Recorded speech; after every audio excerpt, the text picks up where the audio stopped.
ஒரு மக்களால் தேர்ந்தெடுக்கப்பட்ட சட்டமன்ற உறுப்பினர் மக்களுக்கான பிரச்சனைகளை சட்டமன்றத்தில் எடுத்து வைத்து அதை சட்டமாக்கி அந்த மக்களுக்கான திட்டங்களாக அதை உருவெடுக்க செய்வதில் நாங்கள் ஏற்றுக்கொண்டிருக்கிற தலைவர் எதை செய்திருக்கிறார் என்பதை இங்கு பட்டியலிட்டார்கள்.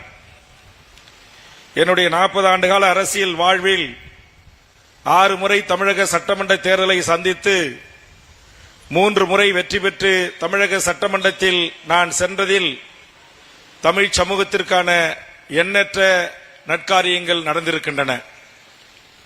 அதைத்தான் இங்கு தம்பிமார்கள் பட்டியலிட்டார்கள்.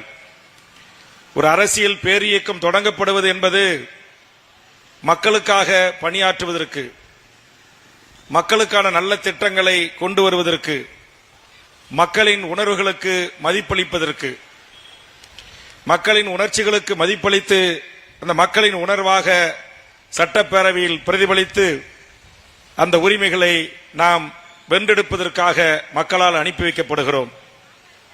அப்படி அனுப்பி வைக்கப்பட்ட நான் இன்றைக்கு தமிழக சட்டமன்ற வரலாற்றிலும் இந்திய சட்டமன்ற வரலாற்றிலும் பாராட்டக்கூடிய ஒருவனாக உயர்ந்திருக்கிறேன். தமிழ்நாட்டின் ஆளுநராக இருந்தவர்களும் ஒன்றிய தலைமை அமைச்சர் முன்னிலையில் ஒன்றிய இளைஞர் துறை அமைச்சர் அவர்களும் டெல்லியில் என்னை அழைத்து இந்தியாவிலேயே சிறந்த சட்டமன்ற உறுப்பினர் என்கிற பாரத ஜோதி என்று விருதை கொடுத்து பாராட்டி அங்கீகரித்தார்கள். 2000 மைலுக்கும் அப்பால் இருக்கிற ஒன்றிய அரசு பாராட்டி பரிசு கொடுத்தாலும் பட்டம் கொடுத்தாலும் தமிழ்நாட்டு மக்களுடைய அங்கீகாரத்திற்காக தமிழர் நிலத்தில் தமிழர் களத்தில் 40 ஆண்டு காலமாக நான் நின்று கொண்டிருக்கிறேன். தமிழ்நாட்டில் எத்தனையோ அரசியல் கட்சிகள் இருக்கிறது.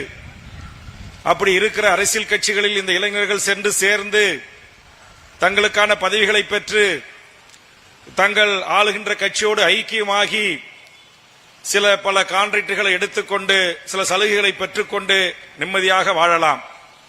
காவல்துறை தொந்தரவு செய்யாது, வருவாய்த்துறை தொந்தரவு செய்யாது, வட்டார வளர்ச்சி அலுவலர் தொந்தரவு செய்ய மாட்டார், அரசு துறைகள் எந்த விதத்திலும் தொந்தரவு செய்யாது. இங்கே தமிழக வாழ்வுரிமை கட்சியில் இப்படி இணைகிறார்கள் என்பதற்காகவே என்னுடைய தலைமையை ஏற்றுக்கொண்ட தொண்டர்கள் ஆளுகின்ற அரசியல் கட்சிகளின் தூண்டுதலால் இன்றளவும் தொந்தரவுக்கு உள்ளாக்கப்படுகிறார்கள். இங்கே மோகன்ராஜில் தொடங்கி சமீபத்தில் இணைந்த பிரம்மமூர்த்தி வரையிலும் தொந்தரவுகள் தொடர்ந்து கொண்டிருக்கிறது. எந்த ஒரு தனி மனிதனுக்கும் கடந்த காலங்களில் கசப்பான சம்பவங்கள் இருக்கும், கசப்பான நடவடிக்கைகள் இருக்கும், நான் இல்லை என்று மறுக்கவில்லை. அதிலிருந்து தன்னை மாற்றி அமைத்துக் கொண்டு தான் வாழ்கின்ற பகுதிக்கும் மக்களுக்கும் தன்னை தலைவனாக ஏற்றுக்கொள்கின்ற இளைய சமூகத்திற்கும் ஒரு வழிகாட்டியாக வளர்வதற்கான வாய்ப்பை நம்முடைய காவல்துறை அரசு உருவாக்கி தர வேண்டும். அதை விடுத்து அவர்களை தொந்தரவு செய்வது, அடிக்கடி அலகழிப்பது, குடும்பத்தோடு அவர்களை அழைத்து காவல் நிலையத்திலே உட்கார வைத்து விடுவேன் என்று மிரட்டுவது என்பதெல்லாம் தயவு செய்து இனியும் இந்த மாவட்டத்தில் இருக்கக்கூடாது என்று அன்பான ஒரு வேண்டுகோளை நான் தமிழக அரசுக்கு, காவல்துறைக்கு முன்வைக்க விரும்புகிறேன். தமிழக வாழ்வுரிமை கட்சி இங்க இருக்கிற காவல்துறை அதிகாரிகளுக்கு தெரியும். குறிப்பாக மாவட்ட அளவில் காவல்துறை கண்காணிப்பாளர்கள், டிஐஜி, ஐஜி, ஏடிஜிபி, டிஜிபி என்று நிலையில் இருக்கக்கூடிய நண்பர்களுக்கு தெரியும். ஒவ்வொரு கூட்டத்தொடரிலும் இந்த நாட்டில் இருக்கிற கடகோடி காவலர் நிலையில் இருந்து தொடங்கி இந்த நாட்டுடைய டிஜிபி வரையிலான உயர் அதிகாரிகளுக்கான பிரச்சனைகளை குறித்தும், அவர்களுக்கான வாழும் சிக்கல்களை குறித்தும், அவர்களுடைய ஊதிய உயர்விலிருந்து அவர்களுக்கான பாதுகாக்கப்பட்ட வீடுகளில் இருந்து அவருடைய பிள்ளை செல்வங்களுக்கான படிப்பு வரை அனைத்தையும் இந்த சட்டமன்றத்தில் முதலமைச்சரின் கவனத்திற்கு எடுத்துச் சென்று அந்த காவலர்களின் குறை தீர்ப்பவனாக இருப்பவனும் பண்ருட்டி தொகுதியுடைய சட்டப்பேரவை உறுப்பினர் என்பதை என்னை புரிந்து கொண்ட காவல்துறை நண்பர்களுக்கு தெரியும். ஆனால் என்னதான் நீ அவங்களுக்கு செஞ்சாலும் கடைசியில் அந்த காக்கி சட்டை உணர்வு அவர்கள் இன்னும் நம்முடைய கட்சியினுடைய நிர்வாகிகளை முழுவதுமாக புரிந்து கொள்ளவில்லை. தமிழக வாழ்வுரிமை கட்சி என்பது சாதாரணமாக இருக்கின்ற அரசியல் கட்சிகளை போல் வெறும் தேர்தல் வாக்குக்காக மட்டும் உருவாக்கப்பட்ட அரசியல் பேர் இயக்கம் அல்ல. தமிழக வாழ்வுரிமை கட்சி உலகம் முழுவதும் வாழ்கின்ற என் தமிழ் சமூகத்தின் வாழ்வுரிமை சிக்கல்களுக்கும் வாழ்வுரிமை பிரச்சனைகளுக்கும் எனதருமை வெகுமக்களை அணிதிரட்டி போராட்ட களத்திற்கு முன்னிறுத்தியராக நிற்கின்ற மாபெரும் அரசியல் இயக்கம் என்பதை நான் இங்கு பெருமிதத்தோடு பதிவு செய்கிறேன். அதற்கு உதாரணத்தை தான் அக்கா முத்துலட்சுமி அவர்கள் இங்கு பேசினார்கள். தமிழ்நாட்டில் ஒரு 156 அரசியல் கட்சிகள் பதிவு செய்யப்பட்டிருக்கின்றன. நூற்றுக்கணக்கான தேர்தல் அரசியல் இல்லாத இயக்கங்கள் பதிவு செய்யப்பட்டிருக்கின்றன. இந்திய அளவில் எண்ணற்ற அரசியல் கட்சிகள் ஆயிரக்கணக்கிலே இருக்கின்றன. ஆனால் இந்திய நாடு முழுவதும் பாதிப்படைகின்ற, இங்கே பள்ளப்பட்டிலே இருபுறமும் கூடி அமர்ந்து கேட்டுக்கொண்டிருக்கிற, சாலையிலே நின்று கேட்டுக்கொண்டிருக்கிற என் உறவுகள் அனைவருமே பாதிப்பு உட்படுத்துகின்ற நம்முடைய ரிசர்வ் பேங்க் ஆஃப் இந்தியா என்று சொல்லக்கூடிய அந்த வங்கி சமீபத்தில் ஒரு நிபந்தனைகளுடன் கூடிய ஒரு சட்டத்தை அறிமுகப்படுத்தியிருக்கிறார்கள். அந்த சட்டம் இத்தனை ஆண்டு காலமாக இந்த மண்ணில் இருக்கிற விவசாயிகளும் அன்றாடம் காட்சிகளும் ஏழைகளும் கூலிகளும் தேசிய வங்கிகள் என்று சொல்லக்கூடிய State Bank of India, Overseas Bank அல்லது இங்க இருக்கிற இந்தியாவிலே இருக்கிற அனைத்து தேசிய வங்கிகளிலும் அல்லது தேசிய வங்கியினுடைய வழிகாட்டலோடு ரிசர்வ் பேங்க் வழிகாட்டலோடு இயங்குகின்ற வங்கிகளிலும் நகை கடனுக்கு என்று இத்தனை ஆண்டு காலமாக கடைபிடிக்கப்பட்டு வந்த முறைமைகளை முற்றுமுதலுமாக அவன் ஒழித்து அவன் புதிதாக ஒரு சட்டம் கொண்டு வந்திருக்கிறான்.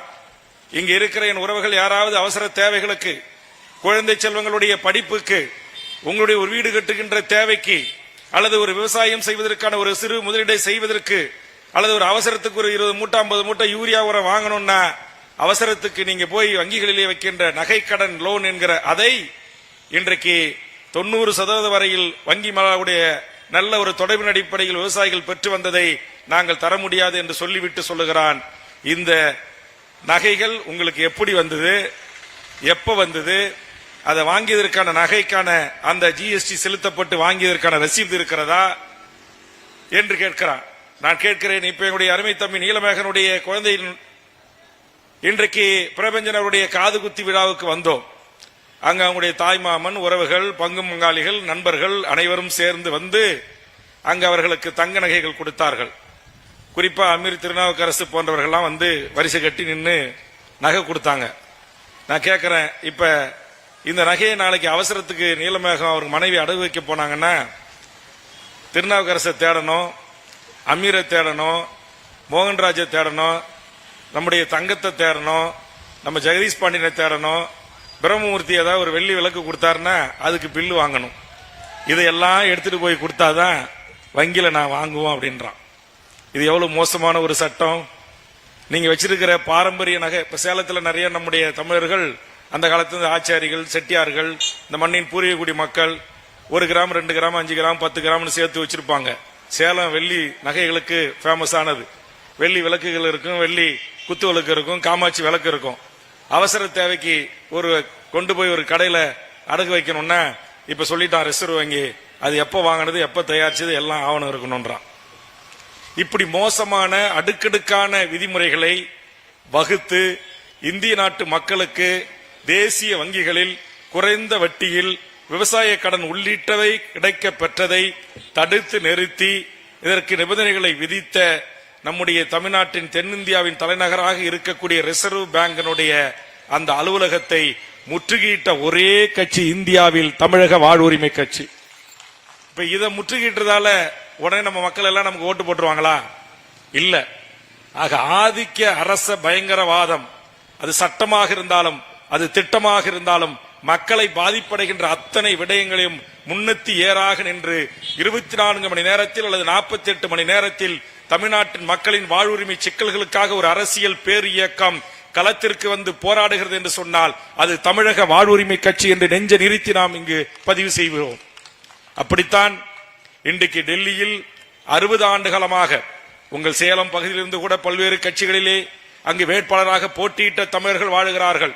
அந்த தமிழர்களுடைய சுமார் 1000 வீடுகளை ஒன்றிய பாரதிய ஜனதா அரசு டெல்லி நீதிமன்றத்தில் முறையிட்டு நீதிமன்ற அனுசரணையுடன் இன்றைக்கு இடித்து தரமட்டமாக்கி கொண்டிருக்கிறான். சேலத்தை பூர்வீகமாக கொண்டவர்கள், நம்முடைய ஈரோட்டை பூர்வீகமாக கொண்டவர்கள், கடலூரை பூர்வீகமாக கொண்டவர்கள், ஏன் இந்த பள்ளப்பட்டியை சார்ந்தவர்கள் கூட அந்த இடிபாடுகளில் ஒருவராக கூட இருக்கலாம். இன்றைக்கு இடித்துக் கொண்டிருக்கிறான். தமிழ்நாட்டில் இருக்கிற நான் சொன்ன 156 அரசியல் கட்சிகள் இன்னும் வாய் திறக்கவில்லை.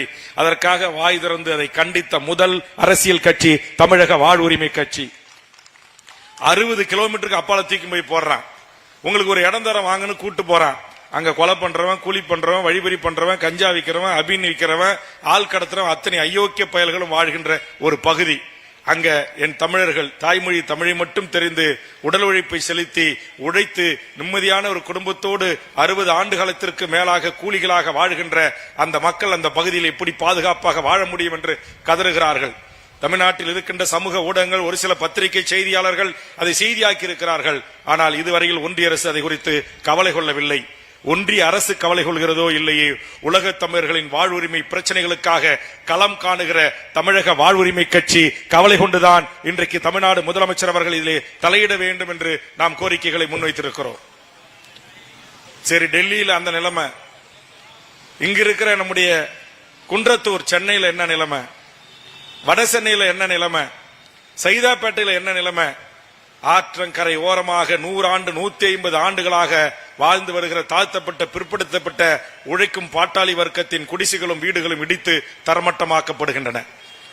அப்பாவி பொதுமக்கள் வீதிக்கு வந்து ஓலமிடுகிறார்கள்.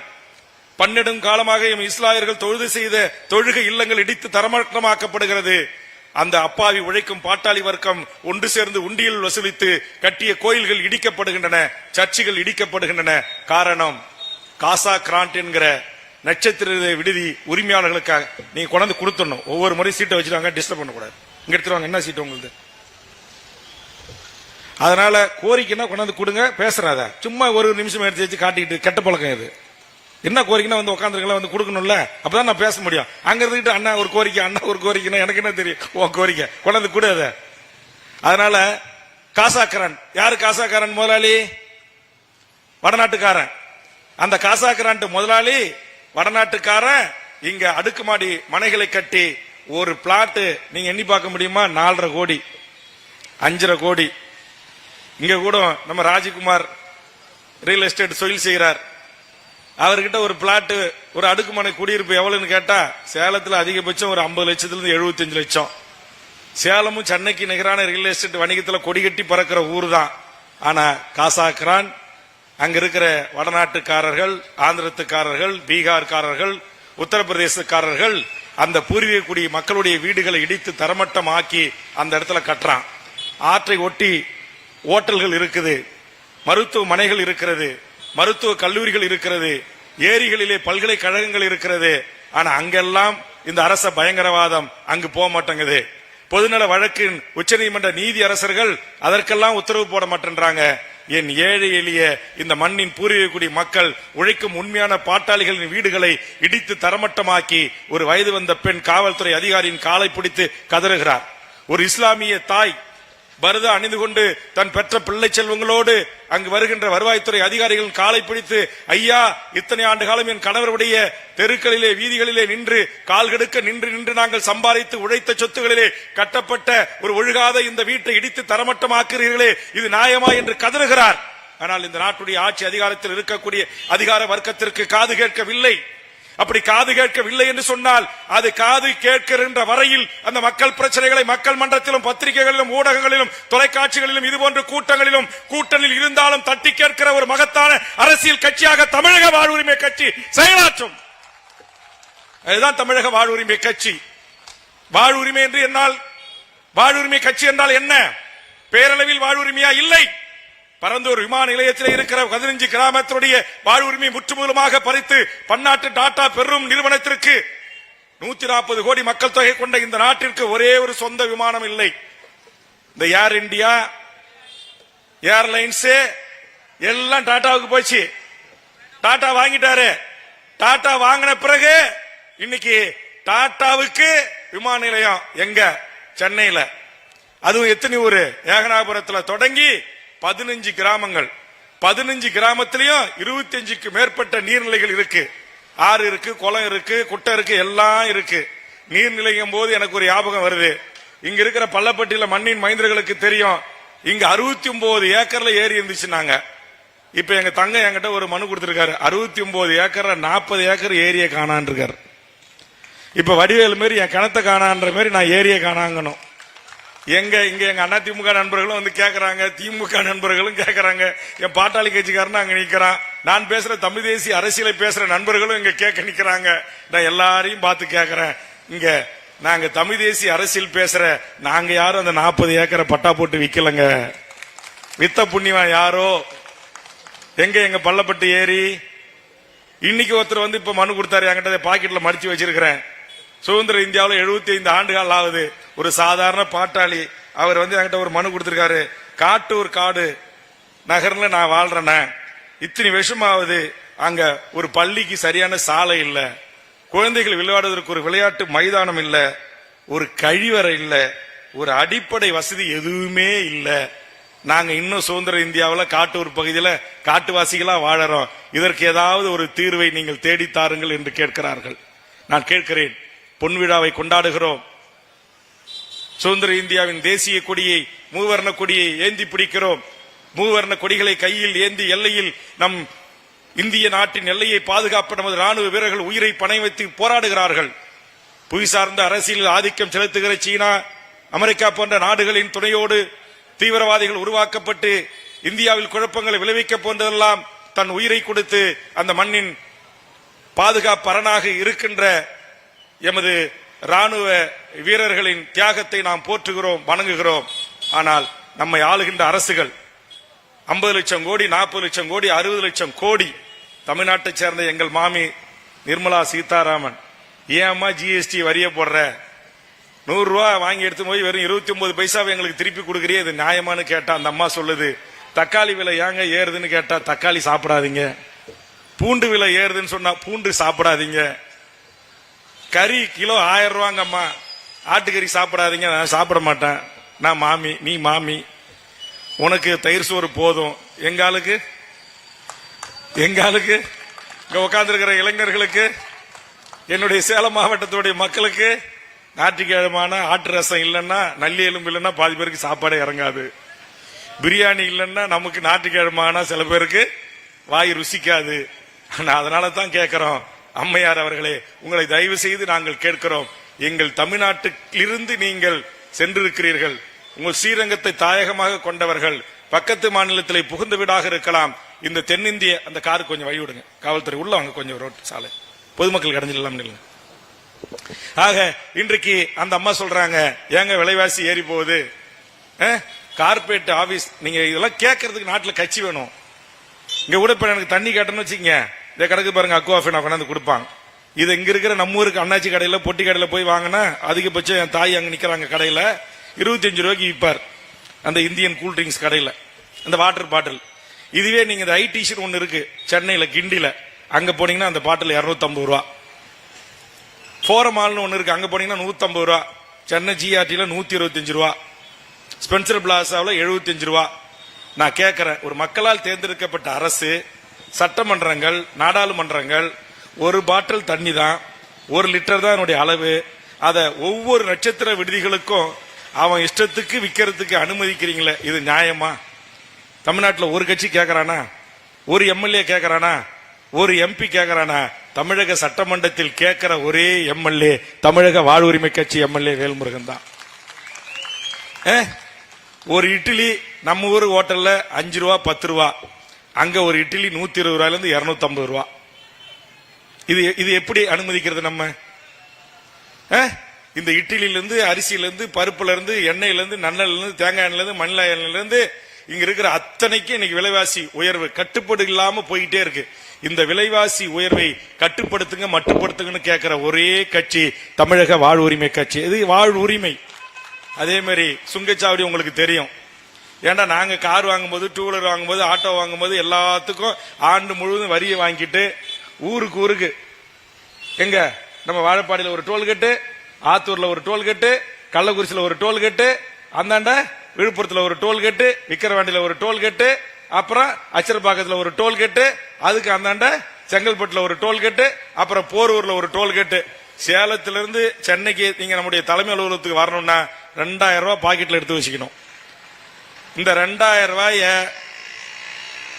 பாக்கெட்ல எடுத்து போகாம நீங்க கார்ல பயணிச்சீங்கன்னா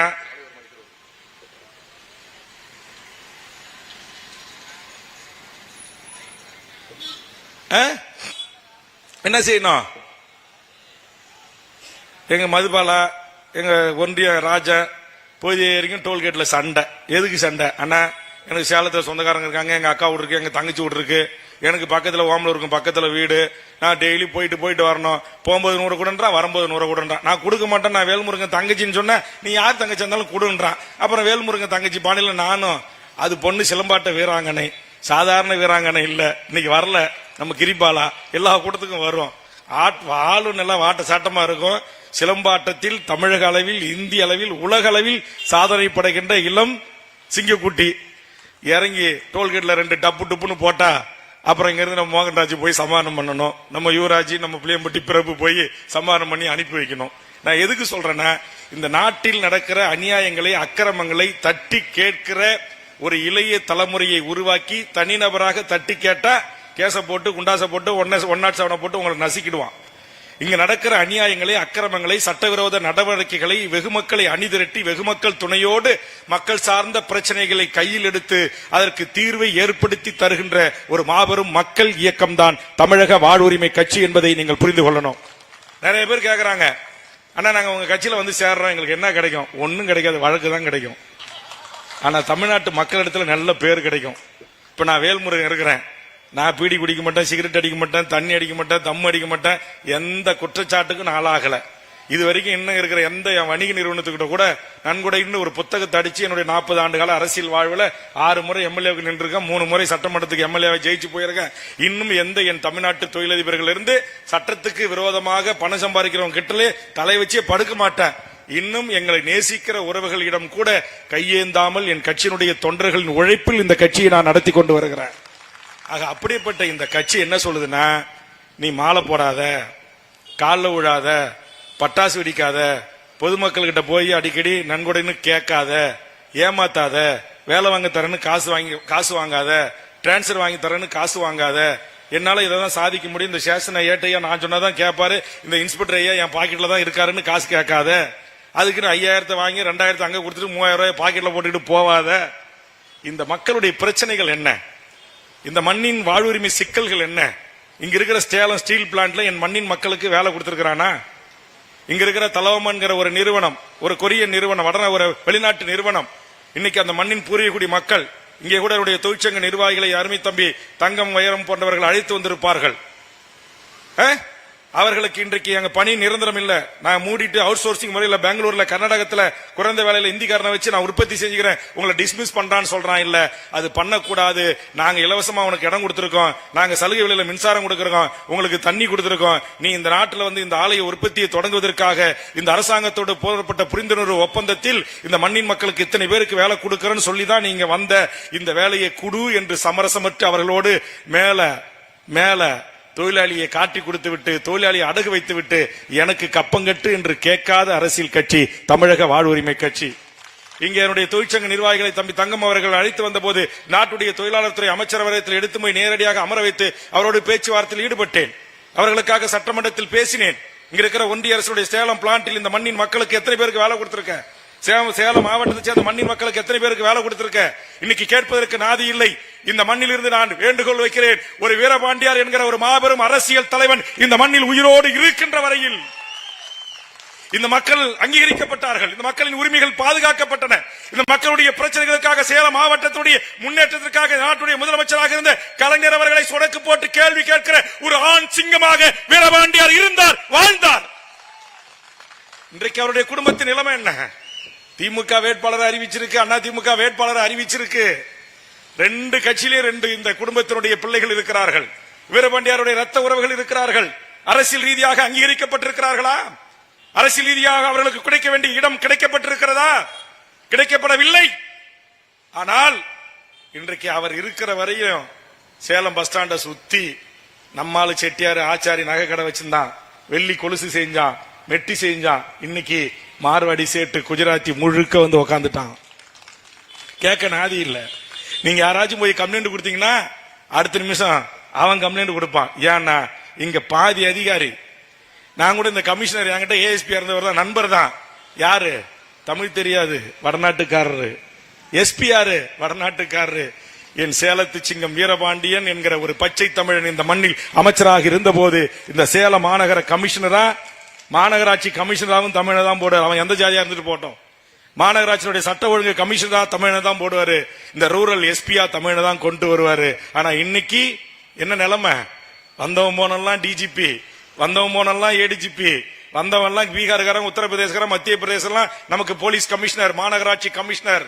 முதல் முறையா ஒரு தமிழச்சி, அதுவும் பெண், கிட்டத்தட்ட 155 ஆண்டு காலத்திற்கு பிறகு ஒரு மிக மிக பிற்படுத்தப்பட்ட சமுதாயத்தை சேர்ந்த ஒரு பெண் இப்போதுதான் சேலத்தில் மாவட்ட ஆட்சித்தலைவராக நியமனம் செய்யப்பட்டிருக்கிறார்கள். நாம் சிந்தித்து பார்க்க வேண்டும்.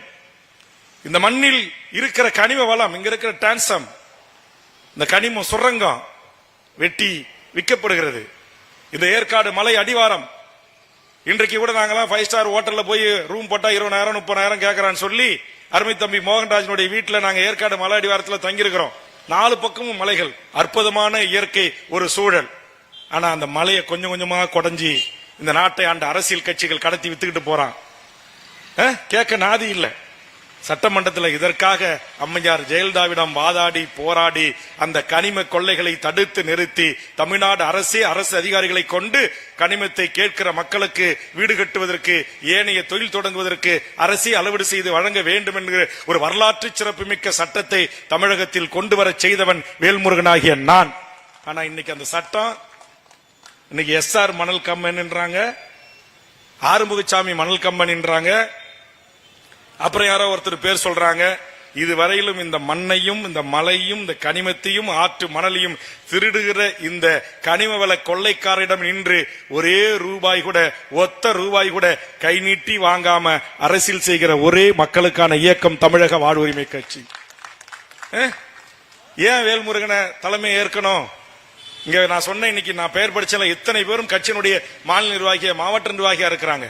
மிகச்சிறந்த பேச்சாளர்களாக, மிகச்சிறந்த கள செயல்பாட்டாளர்களாக தமிழ் தேசிய தளத்தில் மகன், ஒரு வயசு பொண்ணு, குழந்தை, அப்பா, தாத்தா, பாட்டி குடும்பத்தோடு சென்று வீதிகளில் துண்டறிக்கை விநியோகம் செய்து சுவர் ஒட்டிகளை ஒட்டி அடையாத மழை பெஞ்சாலும் விடாத காத்தடித்தாலும் தமிழ் தேசிய களத்தில் பயணிக்கக்கூடிய இந்த விரல் விட்டு எண்ணக்கூடிய இந்த ஆளுமைகள், இன்று இணைந்திருக்கிற இந்த ஆளுமைகள் நாளைக்கு திமுகவில் போனா, திமுகவில் இவர்களை கூப்பிடுறதுக்குனே ஒரு ஆள் இருக்கிறார். நல்ல வரவேற்பு உண்டு, நல்ல விலைக்கு போவோம். ஆனா இது ஆடுகள் அல்ல. நாங்கள் விலைக்கு போவதற்கு நாங்கள் தமிழ் தேசிய தலைவன் பிரபாகரனுடைய பிள்ளைகள் என்கிற உணர்வோடு என்னை அவர்கள் தேர்வு செய்திருக்கிறார்கள்.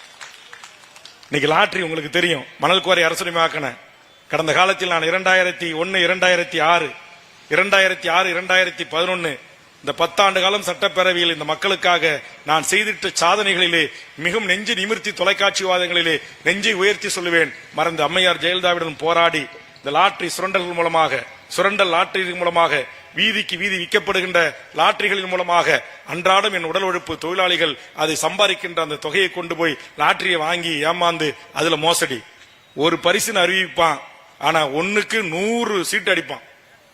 எங்கேயோ ஒரு லாட்டரியில யாருக்கோ விழுவது அதிசயத்திலும் அதிசயம். அதுவும் பல மல்டி மாபியாக்கள், லாட்டரி மாபியாக்கள் அவன் உறவினரே அந்த சீட்டை வாங்கி அந்த சீட்டையே பரிசு சீட்டாக அறிவித்து ஏமாற்றம் செய்து என் மக்களை சுரண்டி கொண்டிருந்தான். அப்படி சுரண்டிய போதில அம்மையார் ஜெயலலிதாவுடைய ஆட்சி காலத்தில் அந்த 2001, 2006 காலகட்டத்தில் எத்தனையோ எம்எல்ஏக்கள் என் கூட இருந்தாங்க. அன்றைக்கு இருந்த பாட்டாளி மக்கள் கட்சியின் சார்பாக அந்த உண்மையான உழைக்கும் பாட்டாளி வர்க்கத்தின் வழிகளை, எத்தனை குடும்பங்களின் தாலிகள் அறுக்கப்பட்டது, குழந்தைகளுடைய வெளிநா கொடிகள் அடகு வைக்கப்பட்டன, கொலுசுகள் அடகு வைக்கப்பட்டன.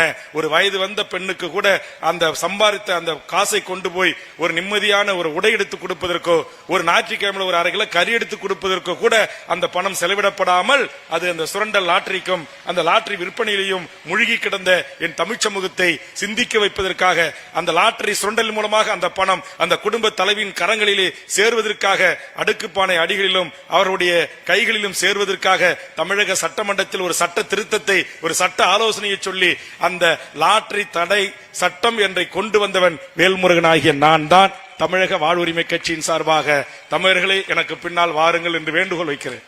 எத்தனை ஆயிரம் குடும்பங்கள் காப்பாற்றப்பட்டிருக்கின்றன. இன்றைக்கு ஆன்லைன் சூதாட்டத்தில் தினதோறும் செத்துக் கொண்டிருக்கிறார்களே. இந்த ஆன்லைன் சூதாட்டத்திற்கு தடைச்சட்டை கொண்டு வர வேண்டும் என்று சட்டமன்றத்தில் போராடினேன்.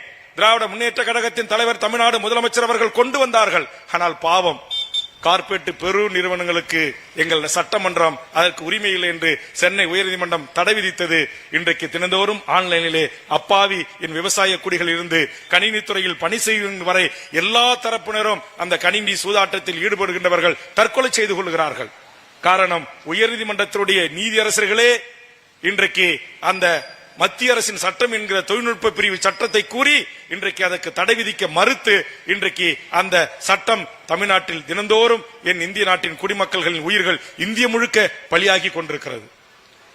இப்ப நீங்கள் என்னுடைய சேலம் பள்ளப்பட்டியிலே வாழ்கின்ற என் உறவுகளாகிய நீங்கள் இங்கே சாலையோர நூற்றுக்கணக்கிலே இவ்வளவு நேரம் நின்று கேட்டுக்கொண்டிருக்கிற என் உறவுகளே, நீங்கள் சிந்திக்க வேண்டும். ஒரு அரசியல் பேரியக்கம் என்று சொன்னால் ஏதோ தேர்தலுக்கு வருவது, ஜாதி பேர சொல்லுவது, அல்லது ஆசை வார்த்தைகளை காட்டுவது, அல்லது இலவசம் சொல்வது, ஓட்டுக்கு 500 ரூபாய் கொடுப்பது, 1000 ரூபாய் கொடுப்பது, வாக்குகளை வாங்குவது அரசியல் கட்சியினுடைய வேலை அல்ல. ஒரு அரசியல் கட்சி என்பது ஒரு அரசியலில் ஒருவன் தங்களை உறுப்பினராக சேர்த்துக் கொள்கிறான் என்று சொன்னால் இந்த குரலற்ற மக்களின் பிரச்சனைகளுக்காக வாதாட வேண்டும், போராட வேண்டும். நான் பெரிதும் மதிக்கின்ற கம்யூனிஸ்டுகள் இந்த நாட்டில் மிகப்பெரிய வளர்ந்த கட்சியாக வர முடியவில்லை, ஆட்சி அதிகாரத்தை செலுத்த முடியவில்லை. ஆனால் அந்த இயக்கங்கள் இந்த மண்ணுக்காக இன்னமும் உண்மையான கம்யூனிஸ்டுகள் போராடி கொண்டிருக்கிறார்கள். ஆனா இந்த அரசாங்கத்திற்கு, இந்த ஆட்சியாளர்களுக்கு, குறிப்பா நரேந்திர மோடிகளுக்கு உண்மையான கம்யூனிஸ்ட் பிடிக்காது.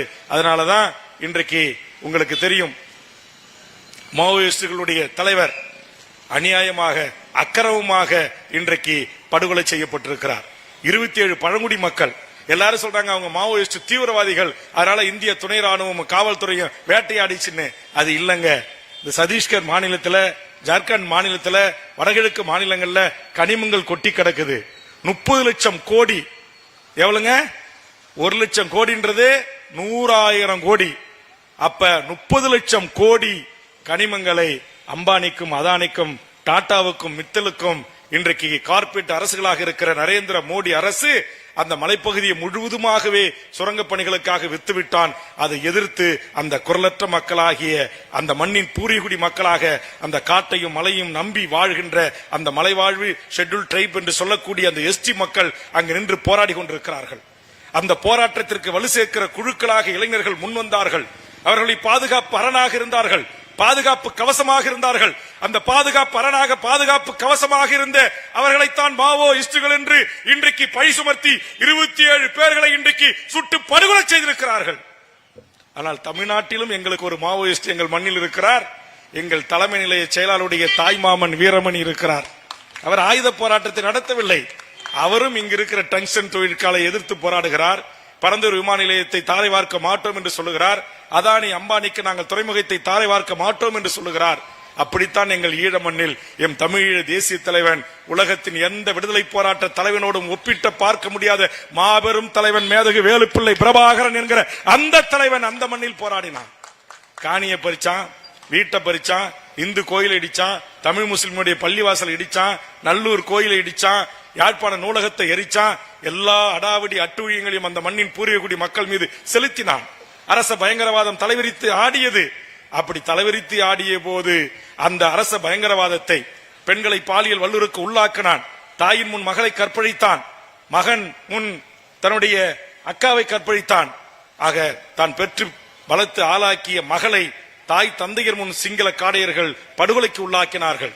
பெண்களின் மார்புகளை அறுத்து கம்பிகளிலே வீதிகளிலே தமிழச்சின் மார்பு கரிகள் விற்கப்படும் என்று சொன்னார். அந்த அநியாயத்தை, அக்கிரமத்தை தட்டி கேட்ட ஒரு குழுவாக உருவாகிய இயக்கம்தான், வெறும் நால்வரோடு உருவாகிய இயக்கம்தான் தமிழீழ தேசிய தலைவன் தலைமையில் இயங்கிய விடுதலை புலிகள் என்கிற LTT என்று சொல்லக்கூடிய அந்த விடுதலை புலிகளின் இயக்கம். ஆக நீங்கள் உலக வரலாற்றில் ஒவ்வொரு இயக்கங்களும், சேக்குவாரை நாம் போற்றுகிறோம், வணங்குகிறோம், கொண்டாடுகிறோம். உலகத்தின் மாபெரும் விடுதலை போராட்டத்துடைய தியாகிகளை வணங்குகிறோம், போராட்டுகிறோம். எதற்காக? அந்த குரலற்ற மக்களுக்காக தன் வாழ்வை அர்ப்பணிக்க வந்தவர்கள், அந்த வஞ்சிக்கப்பட்ட மக்களுக்காக தன் உயிரை தியாகம் செய்ய வந்தவர்கள். நான் ஜார்க்கண்ட் மாநிலத்திலே, ஜார்க்கண்ட்ல உயிரை தருகிறார்கள். இலங்கையிலே 50,000 போராளிகள் சுதந்திர தமிழகத்திற்காக உயிரை தியாகம் செய்திருக்கிறார்கள். சிங்கள பேரிவினாத அரசு உலகத்தால் தடை செய்யப்பட்ட கொத்து குண்டுகளையும், ரசாயன குண்டுகளையும், பாஸ்பரஸ் குண்டுகளையும் ஏவி எமது மக்களை கொத்து கொத்தாக ஆயிரக்கணக்கில் கொலை செய்தான். ஒரே வாரத்தில் கிட்டத்தட்ட 1.5 லட்சம் மக்களை கொன்று குவித்தான். அந்த போர் தொடங்கிய காலத்தில் 2 லட்சத்துக்கு மேற்பட்ட மக்களை கொன்று குவித்தான். அந்த 2 லட்சம் மக்களை கொன்று குவித்த சிங்கள பௌத்த பேரினவாத அரசு செய்த அரச பயங்கரவாதத்தை எதிர்த்து களத்தில் நின்றவர்கள் தான் விடுதலை புலிகள் என்கிற வீரம் செறிந்த எமது முன்னத்தியார்கள், எனது அண்ணன்கள், எனது அக்காக்களின் தங்கைகள், அங்கேயர் கன்னிகளும் விதுஷாக்களும் அங்கு எதற்காக படையணிகளை உருவாக்கினார்கள். எனது மாவீரன் பொட்டாமான் அவருடைய தலைமையில் உலகத்தில் ஏவனாலும் கணிக்க முடியாத மாபெரும் புலனாய்வு படை அந்த மண்ணில் இயங்கி உருவாகியது. எப்படி உருவாகியது? இப்படித்தான் உருவாகியது. இப்படித்தான் உருவாகியது. இங்க நடக்கிற இந்த அநியாய அக்கிரமம் இருக்கிறது அல்லவா, கனிம கொள்ளை. இன்னைக்கு ஒரு தாசில்தார் ஆபீஸுக்கு போனா காசு, விஓ ஆபீஸ் போனா காசு, பிடிஓ ஆபீஸ் போனா காசு, மாநகராட்சி ஆபீஸ் போனா காசு. இன்னைக்கு காசு இல்லாத எந்த வேலை நடக்குதா? இன்னைக்கு சமூக வலைதள நண்பர்கள் அரசாங்கம் சாலை போடுது. நான் இந்த அரசாங்கம் மட்டும் சொல்ல, எந்த அரசாங்கம் சாலை போட்டாலும் சமூக வலைதள சமூக ஆர்வலர்கள் அந்த ரோட்டை அப்படியே கையாலேயே பேக்குறான். பாருங்க ரோடு போட்ட லட்சணம்னு சொல்றான். பள்ளிக்கூடம் 6 மாசத்துல உழுவுது, பேத்துக்கிட்டு உழுது. பாலம் உழுது, பாலாறு பாலம், கட்டண பாலம் ஏண்டா உழுதுன்னு கேட்டா அதுக்கு காரணம் சொல்றாங்க. அது அளவுக்கு மீறி மழை பெய்யுது. நீங்க அளவுக்கு மீறி மழை பெய்யும், வெள்ளம் வரும், அதை தாங்கக்கூடியதான உங்க பொறியியல் பிரிவு, கணினி பிரிவு, அதுக்கு தானே நீங்க இன்ஜினியர், அதுக்கு தானே உங்களுக்கு மாசம் 2 லட்சம் சம்பளம், உங்களுக்கு தமிழ்நாடு அரசு ஜீப்பு, அரசாங்க காரு, சொகுசு மாளிகை கொடுக்கறோம். அப்புறம் அதை திட்டமிட்டு கட்டவில்லை என்றால் அப்புறம் என்ன மயிரை புடுங்கிறதுக்கு உனக்கு சீஃப் இன்ஜினியர்? எதுக்கு நீரியல் துறை வல்லுநர் நீனு? எங்க ஊர் கொத்தனார் கட்டுறான், 100 வருஷம் ஆனாலும் இருக்குது இன்னமும். வெள்ளக்காரன் வெறும் முட்டையும் வெறும் கடுகா கொட்டையும் போட்டு முட்டையும் கடுகா கொட்டையும் போட்டு கட்டிருக்கிறான் இருக்குது. போர்க்குதீசியர்கள் கட்டிய கோட்டை இருக்குது, வெள்ளக்காரன் கட்டிய கோட்டை இன்னும் இருக்குது. 300 ஆண்டுகளுக்கு முன்னாடி கட்டினது இருக்கு. 30 வருஷம் முன்னாடி நம்ம ஊர்ல கட்டின பாலம் உடையுது.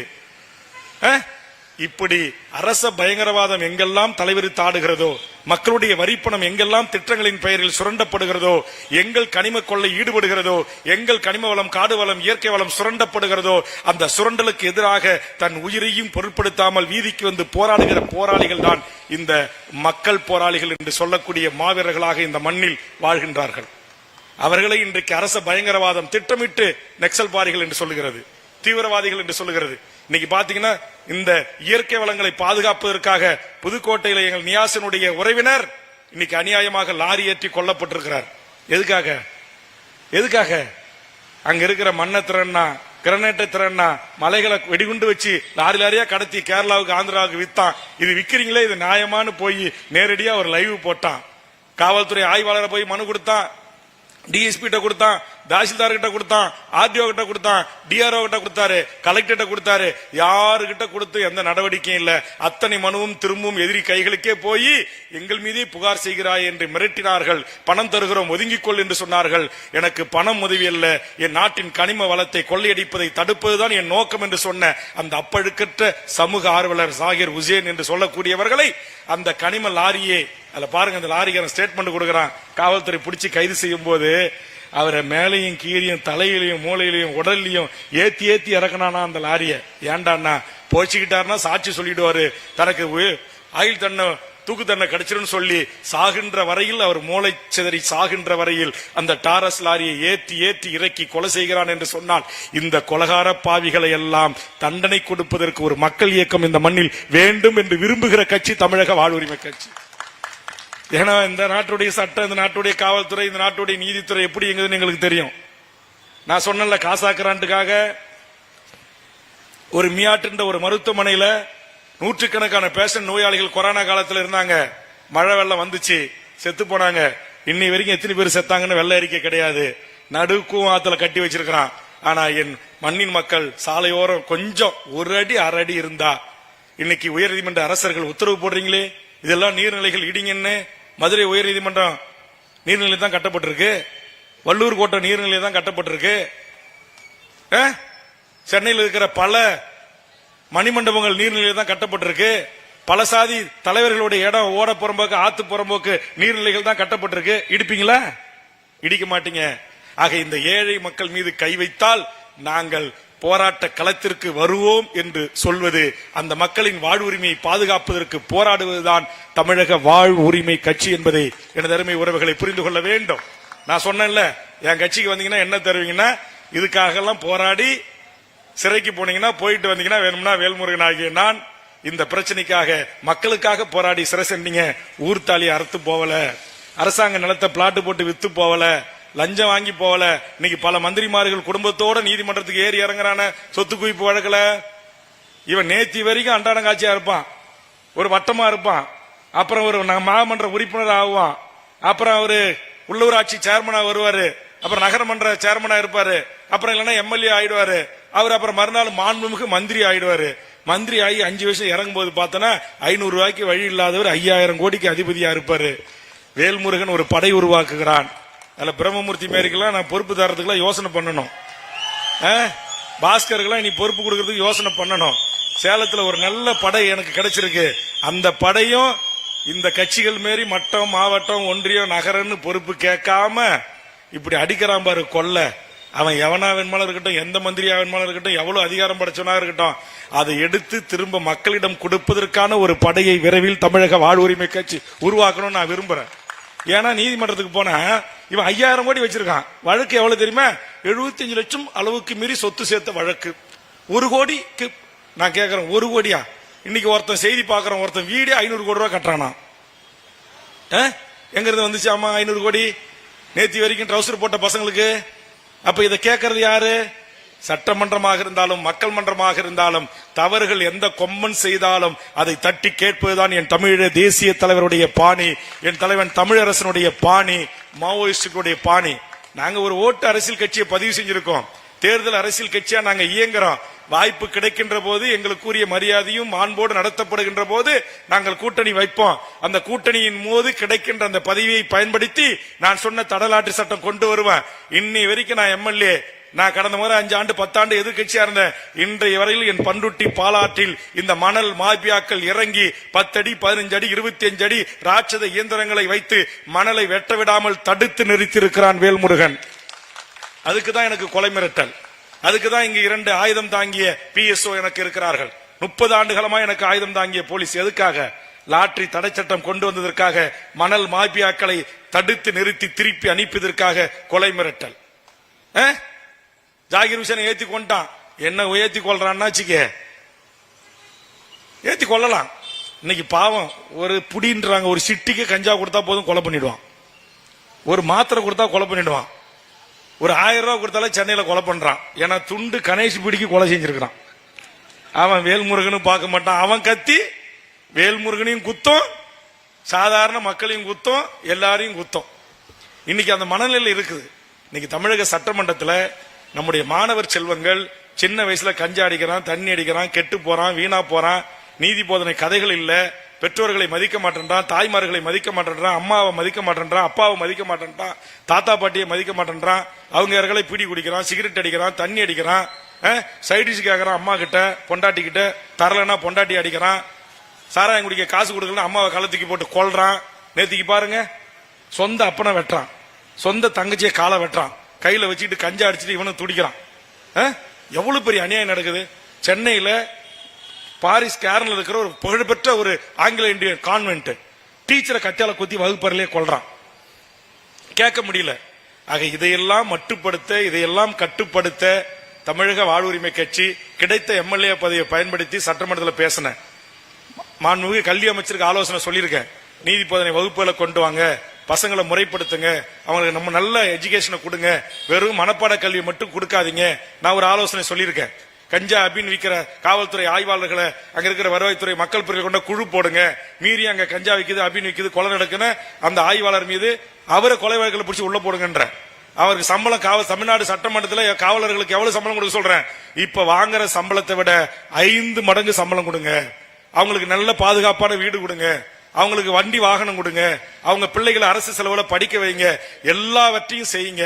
அதை செஞ்சிட்டு இந்த கஞ்சா விற்கிறவன், ஹெராயின் விற்கிறவன், மண்ணு கடத்துறவன், திருடுறவன், பிராஸ்டியூட் தொழில் செய்யறவன், இவனுக்குன்னு சில காவலர்கள் காக்கி சட்ட உடையில கருப்பாடுகள் இருப்பான் பாரு, அவனை உளவுத்துறையும் நேரடி வீடியோ ஆடியோ சாதனங்கள் அடிப்படையிலே சாட்சியாக கொண்டு அவர்களை பணியிலிருந்து டிஸ்மிஸ் செய்து அவர்களை அந்த வழக்கில் கைது செய்து தூக்கி ஜெயிலில் போடுங்கன்னு சொல்லக்கூடிய ஒரே திராணி உள்ள கட்சி தமிழக வாழ்வுரிமை கட்சி.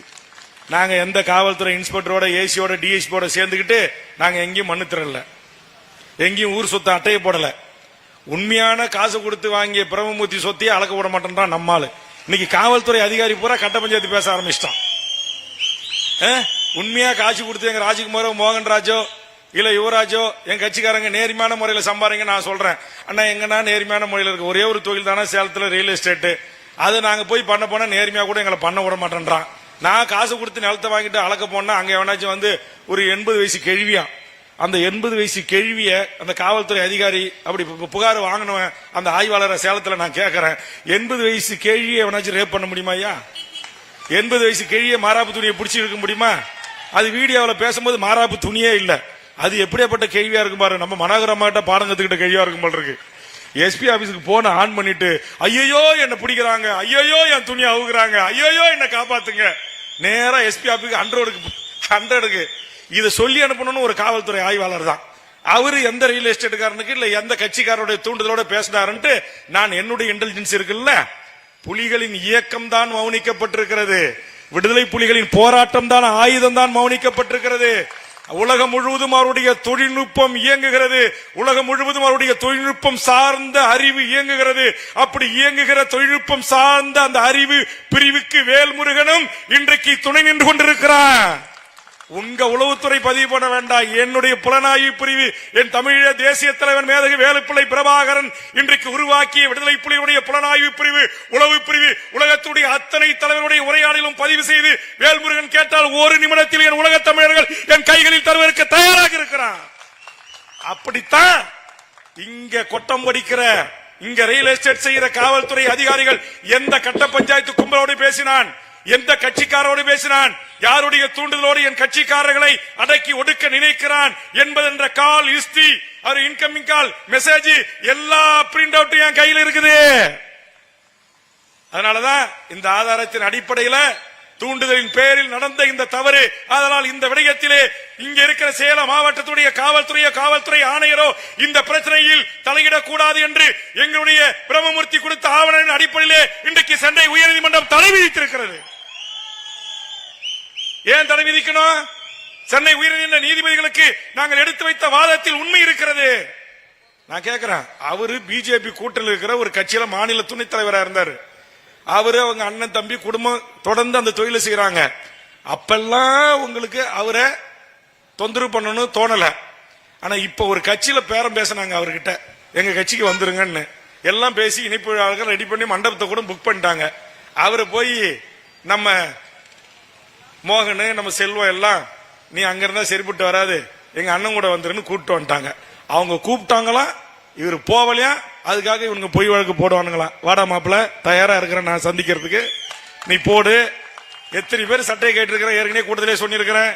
தமிழ்நாட்டில் எஸ்பியா இருந்தவனுக்கு ஆயுள் தண்டனை வாங்கி கொடுத்தவன், எஸ்பியா இருந்தவனை டிஸ்மிஸ் பண்ணி வீட்டுக்கு அனுப்பினவன், எத்தனை இன்ஸ்பெக்டருக்கு இன்றைக்கு சட்டையை கைட்டினவனு எனக்கு தெரியும். என்னுடைய அரசியல் வாழ்வு என்பது வெறும் தேர்தல் அரசியல் அதிகாரத்தை சுவைப்பது மட்டுமல்ல, அடித்தட்டு மக்களின் வாழ்வுரிமை பிரச்சனைக்காக இறங்கி அடிப்பதுதான் வேல்முருகனுடைய பாணி. நீங்க எல்லாம் சும்மா சாதாரணமா வழக்கறிஞர் தான் போய் நீதிமன்றத்தில் வைப்பீங்க. நான் யாரை தெரியுமா வைப்பேன்? பிரச்சனை என் கட்சிக்காரன் என்னை நம்பி வந்தவன் அல்லது பொதுமக்கள் பிரதிநிதிகள் பாதிப்புன்னு வந்தா 3 ஸ்டேட்டினுடைய உயர்நீதிமன்ற தலைமை நீதியரசர் தமிழக வாழ்வுரிமை கட்சியினுடைய அதிகாரப்பூர்வ senior councillor Supreme Court of இந்தியாவிற்கு நியமனம் செய்து வச்சிருக்கிறேன். மிஸ்டர் கங்குலி குஜராத்தினுடைய தலைமை நீதிபதி, மிஸ்டர் பிரபாகர ராவ் கேரளாவினுடைய ஆந்திரத்தினுடைய சட்டப்பிரிவு செயலராக இருந்து பின்னால் அந்த மாநிலத்துடைய நீதிமன்ற நீதிபதியாக இருந்து ஓய்வு பெற்றவர் என்று ஒரு டீமே வச்சிருக்கிறேன். அதே மாதிரி இந்த சுற்றுச்சூழலுக்காக என் பூவுலகின் நண்பர் சுந்தரராஜன் அவர்கள் மூலமாக நட்பு கிடைத்த Prashant Bhushan senior council of India. நான் வைக்கிறாள்லாம் என்கிட்ட காசு கேட்க மாட்டான். எவன் அநியாயம் செய்யறானோ அக்கிரமம் செய்யறானோ சட்டத்தை கையில் எடுக்கிறானோ அவன் சட்டையை கைட்டுறதுக்கு அவன் சட்டையை உரிக்கிறதுக்கு நான் வச்சிருக்கிறேன். அதனால எல்லா கட்சிக்காரர்களையும் டீல் செய்வது போன்று எங்க கட்சிக்காரனை இந்த மாவட்ட காவல்துறை இந்த மாநகர காவல்துறை நீங்க டீல் செய்யக்கூடாது. எங்கேயும் அங்கொன்றுமாக எங்காலும் ஒருத்தவன் கொஞ்சம் காசுக்கு ஆசைப்படலாம், பணத்துக்கு ஆசைப்பட்டு ஏதாவது தப்பு செய்யலாம், திரும்ப இருக்குன்னா அவங்ககிட்ட ஐஏஎஸ் இருக்கு, இன்டெலிஜென்ஸ் இருக்கு, எஸ்பிசிஐடி இருக்கு, எஸ்பி இருக்காங்க. எங்க மாவட்ட செயலர் மாநில நிர்வாகிட்ட சொல்லுங்க, நாங்க அவங்களை கூப்பிட்டு ஒழுங்குபடுத்துறோம், திருத்துறோம், திருந்தி வாழ வாய்ப்பை கொடுக்கறோம். அதை விட்டுட்டு ஒரு தப்பு செஞ்சுட்டா திருந்தி வாழ வரான் அப்படின்னா உடனே அம்மாவை கூப்பிடுறது, அப்பாவை கூப்பிடுறது, தங்கச்சியை கூப்பிடுறது, பொண்டாட்டியை கூப்பிடுறது, உங்க இஷ்டத்துக்கு வண்டியில வச்சு அடைச்சு ஏத்துறது, பெண் பிள்ளைகளை கை வச்சு ஸ்டேஷனுக்கு கூட்டு போறது, இந்த வேலை எல்லாம் கூடாது மாப்பிள்ள. இப்படிலாம் எங்க மாவட்டத்தில் இருந்துச்சு 1970களில். அதை ஒடுக்கிறதுக்கு தான் தமிழ்நாடு விடுதலை படை என்கிற மாவீரன் நம்முடைய முந்திரி காட்டு ஆயுதம் தாங்கி அன்றைக்கே 80களிலே AK-47 என்றைக்கு வந்ததோ அது இந்தியாவில் ஒரு மாநிலத்தில் மண்ணின் மக்களின் உரிமைகளுக்காக போராடிய தமிழ்நாடு விடுதலைப்படை தளபதி எங்கள் தமிழரசன் கைகளில் இருந்தது. வேல்முருகன் நேரா ஒன்னு எம்எல்ஏ இல்ல, ஒரு 10 ஆண்டு காலம் தமிழ்நாடு விடுதலைப்படையோடு தமிழீழ விடுதலை புலிகளோடு மாவோயிஸ்ட் இயக்கத்தினுடைய ஆதரவாளனாக இப்படி பன்முகம் எனக்கு உண்டு. சமூக நீதி தளத்தில் வன்னியர் சங்கம் தொடங்கப்பட்டதெல்லாம் உங்களுக்கு தெரியும் வரலாறு. 40 ஆண்டு 45 ஆண்டு காலம் 1970களில் பிறந்து 80களில் இருந்து இந்த நாட்டுடைய அரசியல் நடவடிக்கைகளை பங்காற்றியவன், இந்த நாட்டுடைய அரசியல் மாற்றத்திற்கு விதை விதைத்தவன், ஆயுத குழுக்களோடு கைகோர்த்து நின்றவன், ஆயுத போராட்டத்தை வழிநடத்திய தளபதிகளோடு நின்றவன். சாதாரண களம் அல்ல என்னுடைய களம். எங்களை பார்த்து யாரு வேணுமாலும் என்ன வேணுமாலும் விமர்சனம் பண்ணலாம், ஒத்த சீட்டுன்னு சொல்லலாம், இவங்க திராவிடத்தோட கூட்டணி வச்சுட்டாங்கன்னு சொல்லலாம், திராவிடத்தோடு கரைஞ்சிட்டாங்கன்னு சொல்லலாம், தேசியத்தோட கூட்டணி வைக்கலாம், திராவிடத்தோடு கூட்டணி வைக்கலாம். எதனோடு கூட்டணி வைத்தாலும் கிடைத்த பதவி இந்த மண்ணுக்கும் மக்களுக்கும் மொழிக்கும் என் இனத்திற்கு பயன்படுகிறதா என்பதை குறித்து ஆய்வு செய்ய வேண்டும். என்னுடைய சட்டமன்ற நடவடிக்கைகள், என் சட்டமன்ற உரைகள், தமிழ்நாடு அரசு உறுதிமொழி குழு தலைவராக நான் சென்று மாவட்டத்தில் இருக்கிற அத்தனை மாவட்ட ஆட்சித்தலைவர், கமிஷனர், மாநகராட்சி கமிஷனர், சட்ட ஒழுங்கு கமிஷனர், காவல்துறை, SP, DRO, RDO, தாசில்தார் என்ற அனைத்து துறை அதிகாரிகளோடு நான் நடத்துகிற ஆய்வுக் கூட்டத்தில் இந்த நாட்டுடைய மக்களுக்கு பலன் கிடைக்கிறதா இல்லையா, இந்த நாட்டுடைய முதலமைச்சர், துணை முதலமைச்சர், அமைச்சர் பெருமக்கள் கொடுத்த உறுதிமொழிகளை ஒரே நேரத்தில் நிறைவேற்ற வேண்டிய பொறுப்பையும் கடமையும் உணர்ந்து இந்த நாட்டுடைய IAS, IPS, IFS அதிகாரிகள் செய்திருக்கிறானா இல்லையா, அவன் மீது நடவடிக்கை எடுக்கிறேனா இல்லையா, நாட்டுடைய கள ஆய்வு என்கிற பெயரிலே இந்த நாட்டில் எங்கே திட்டமிட்டு கட்ட வேண்டிய பணிகள் முறையாக நடைபெறுகிறதா, எத்தனை கல்லூரிகள் முறையாக நடைபெறுகிறது, எத்தனை ஊட்டச்சத்து மையங்கள் இயங்குகிறது, எத்தனை பால்வாடி கட்டிடங்கள் இயங்குகிறது என்று அத்தனையும் சென்று பார்த்து இங்கே தவறு செய்கின்ற அதிகாரிகளை அதே இடத்தில் கண்டித்து அவர்களை திருந்தி மேலும் அந்த பணியை சிறப்பாக செய்வதற்கு ஊக்கமளிக்கின்ற ஒரு பணியை நான் செய்கிறேனா இல்லையா.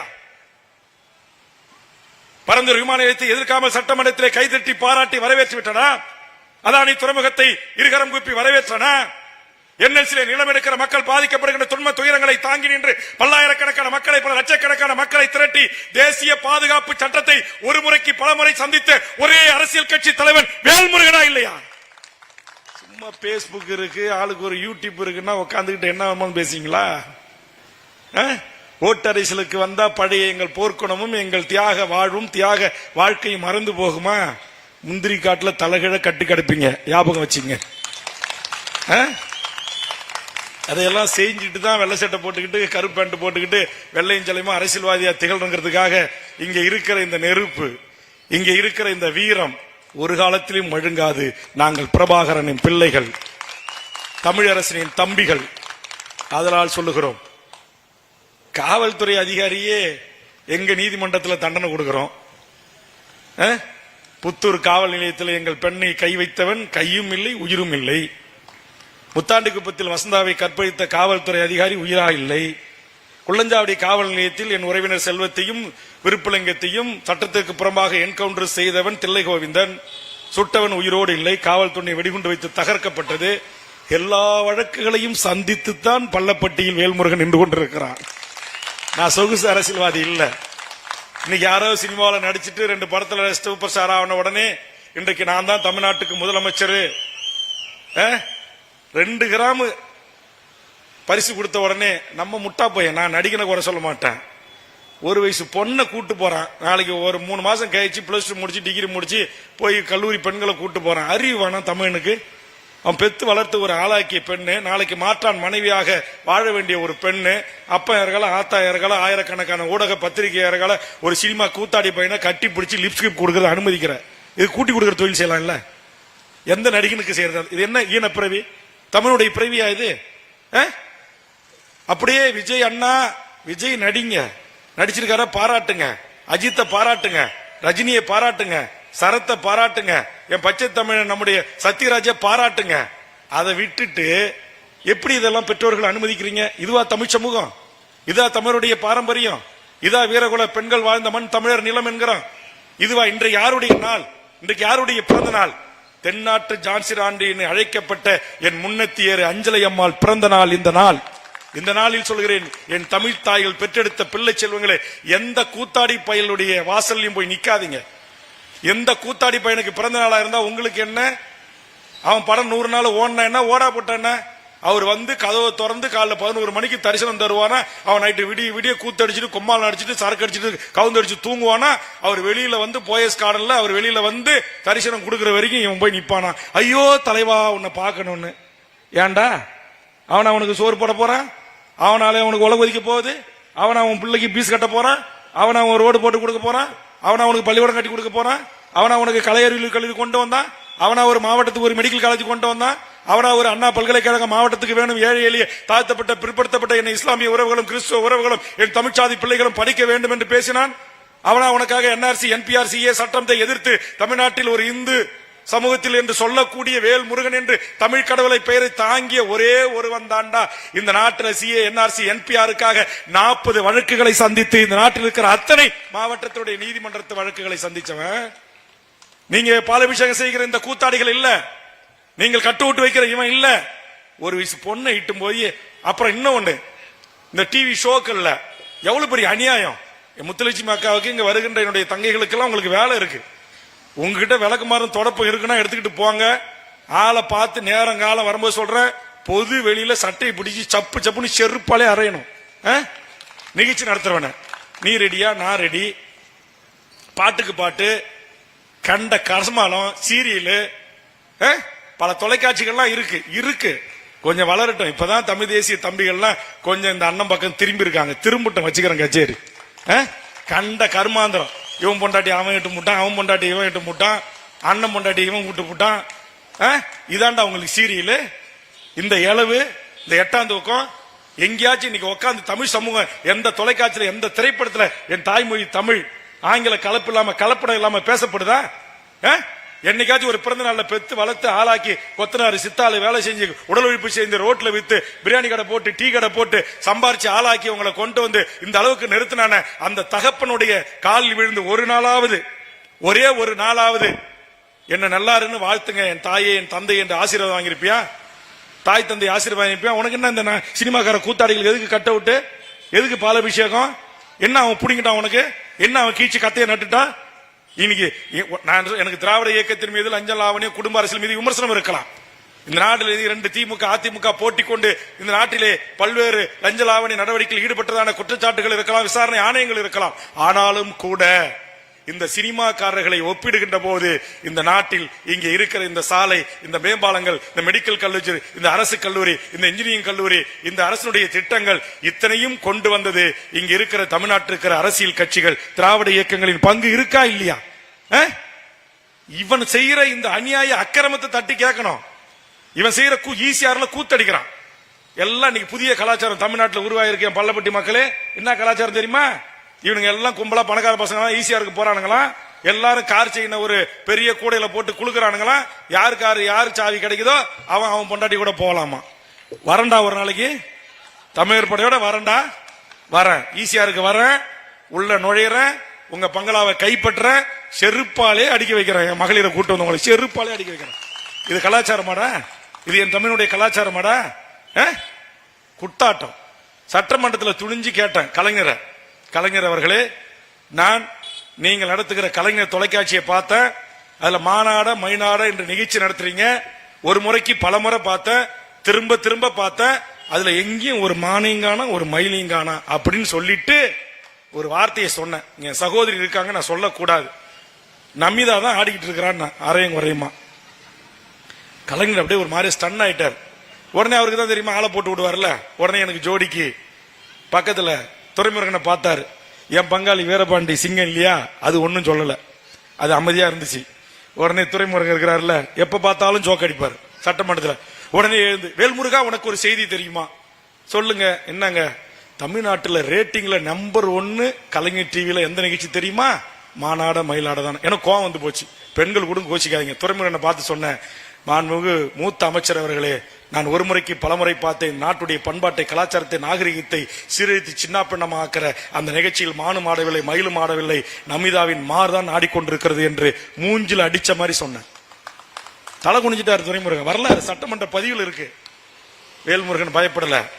கூட்டணியில் இருந்த போதும் பயப்பட மாட்டான், எதிரில் இருந்தாலும் பயப்பட மாட்டான். இன்றைக்கு என்னுடைய மாவீரன் ஜெய்சிங் என்கிற என் பச்சை தமிழன் தன் தேக்குமர உடலை ஒரு போராட்ட களத்திற்காக ஸ்டெர்லைட் துப்பாக்கி சூட்டை கண்டித்து விமான நிலையத்திலே இறங்கி பாதிக்கப்பட்ட என் உறவுகளை சந்திக்க நான் சென்றேன். காவல்துறை என்னை கைது செய்து 24 மணி நேரம் பயணம் செய்து கொண்டு வந்து என்னை புழல் சிறையில் அடைத்தார்கள். அந்த காட்சி தொலைக்காட்சிகளை செய்தியாக ஓடியதை பார்த்துவிட்டு அந்த ஜெய்சிங் என்கிற அந்த என் தமிழ் வீரன், இந்த மண்ணுக்காக மக்களுக்காக போராடுகிற என் அண்ணன் வேல்முருகன் அவர்களை கைது செய்து அடைக்கிறீர்களே என்று அவன் முழக்கமிட்டு வீதிகளிலே ஓடி வந்து அவன் பெட்ரோலை ஊற்றி தீக்கரையாக வெந்து துடிதுடித்து செத்த நாள் இந்த நாள். நான் கேட்கிறேன், அப்படிப்பட்ட இளைஞர்களும் தமிழ்நாட்டில் இன்னும் இருக்கத்தான் செய்கிறார்கள். அஸ்கர் அலி என்று சொல்லக்கூடிய ஒரு இஸ்லாமிய சகோதரன், ஒரு லஞ்சம் வாங்காமல் தனிமனித ஒழுக்கத்துடன் நேர்மையாக இந்த மண்ணுக்கும் மக்களுக்குமாக போராடுகிற ஒருவனை கைது செய்து தமிழ்நாடு எடப்பாடி அரசே காவல்துறையை சிறை வைக்கின்றீர்களே, இது நியாயமா என்று கேட்டு அவன் தீக்குளித்து இறந்தானே. அப்படி இறக்காதீர்கள் இளைஞர்களே என்று நான் வேண்டுகோள் வைத்தேன். காரணம், உங்களுக்கு வேலை இருக்கு, உங்களுக்கு வேலை இருக்கு. எங்கள் அங்கேயர் கன்னிகள் எப்படி எதிர் நாட்டுடைய டோரா படகை தன் உடல் முழுவதும் வெடிகுண்டுகளை கட்டிக்கொண்டு சிங்கள பௌத்த பேரினவாத அரசின் ராணுவ கப்பல்களில் வருகின்ற வெடிமருந்துகள் தான் என் மக்கள் மீது குண்டுமழை பொழிவதற்கு வருகிறது என்று 100 மைல் தூரத்திற்கு மேல் கடலிலே நீந்தி சென்று அந்த கப்பலை கட்டிப்பிடித்து தன் ஜாக்கெட் என்று சொல்லக்கூடிய தற்கொலை படையாக வெடித்து சிதறி அந்த கடலிலே காவியம் படைக்கின்றார்களோ, அப்படி உயிர் தியாகம் செய்து அந்த நாட்டின் விடுதலைக்காக 50,000 போராளிகள் மடிந்திருக்கிறார்கள் அல்லவா? அது ஒரு விடுதலை போர். ஆனா இங்க அழித்தொழிப்பு நடவடிக்கைகளை தமிழ்நாடு விடுதலைப்படை செய்தது, மாவோயிஸ்ட் இயக்கங்கள் செய்தது, சாதிய தீண்டாமைக்கு எதிராக செய்தது, மத வெறிகளுக்கு எதிராக செய்தது. இன்றைக்கு செய்வதற்கு நாதி இல்ல, தட்டி கேட்பதற்கு நாதி இல்ல. இன்னைக்கு யாரை வேண்டுமானாலும் எங்க வேண்டுமானாலும் எவன் வேண்டுமானாலும் கொலை செய்யலாம். அப்படிப்பட்ட சூழலில் தான் எங்கள் செந்துறையிலும் ஆண்டிமட முந்திரி காடுகளிலும் எங்கள் ஜெயங்கொண்ட முந்திரி காடுகளிலும் எங்கள் விருத்தாச்சலம் முத்தாண்டிக்குப்பம் முந்திரி காடுகளிலும் இந்த ஆதிக்க அரச பயங்கரவாதத்தை தட்டி கேட்பதற்கு ஒரு படை உருவாகியது. அதுதான் தமிழ்நாடு விடுதலை படை. அதன் தலைவர் தான் தோழர் தமிழரசன். இங்க உட்கார்ந்து இருக்கிற பல இளைஞர்களுக்கு விஷயமே தெரியாது. இங்க ஆயுத போராட்டம் நடந்துச்சா, இங்கு இந்திய ஒன்றியத்திலிருந்து தனிநாடு தமிழர்கள் கேட்டார்களா என்றெல்லாம் இன்றைய இளைய தலைமுறைக்கு தெரியாது. இன்றைய இளைமுறைக்கு தெரிஞ்சதெல்லாம் அஜித், விஜய். ஆனா இன்னைக்கு உலகம் முழுவதும் இளைய தலைமுறைக்கு ஒருத்தவன் தெரிகிறான். அவன் தான் என் ஈழத்தாய் பெற்றெடுத்த பிள்ளை வேடன் என்கிற ஒரு தமிழ் இசை பாடகன். இன்னைக்கு கேரளாவே உலுக்கிட்டு இருக்கிறான். அப்படி இங்க இருக்கக்கூடிய என் உறவுகளை, உங்களில் இருந்து இந்த மண்ணையும் இந்த மொழியும் நேசிக்கக்கூடிய நீங்கள் எக்காரணத்தை கொண்டும் தற்கொலை செய்து கொள்ளக்கூடாது. அது கோழைகளின் செயல். நான் வீரனாக மடிவேன் என்று சொன்னால் இந்த மண்ணுக்காக போராட வாருங்கள், இந்த மண்ணுக்காக உங்கள் உயிர் தியாகம் செய்ய வாருங்கள் என்று நான் அழைக்க மாட்டேன். எத்தனை உயிர்களை பலிகொடுத்தும் அந்த மண்ணின் விடுதலை கிடைக்க பெறாமல் அந்த மக்கள் இன்றைக்கு விடுதலை போராட்டத்தை மௌனித்திருக்கிறார்கள். ஆனால் இங்க இந்த அரச அதிகாரியிடமிருந்து, இந்த அரசிடமிருந்து இந்த மக்களுக்கு கிடைக்க வேண்டிய நியாயமான உரிமைகளை கிடைப்பதற்காக நாம் போராட்ட களத்திற்கு வருவோம். இன்னைக்கு நம்முடைய கட்சியிலே இணைந்திருக்கிற பச்சை தமிழகத்தினுடைய தலைவர் சுப உதயகுமாரன் அவர்கள் மீது 700 வழக்குகள் இருக்கிறது. நீங்கள் எண்ணி பாருங்கள்.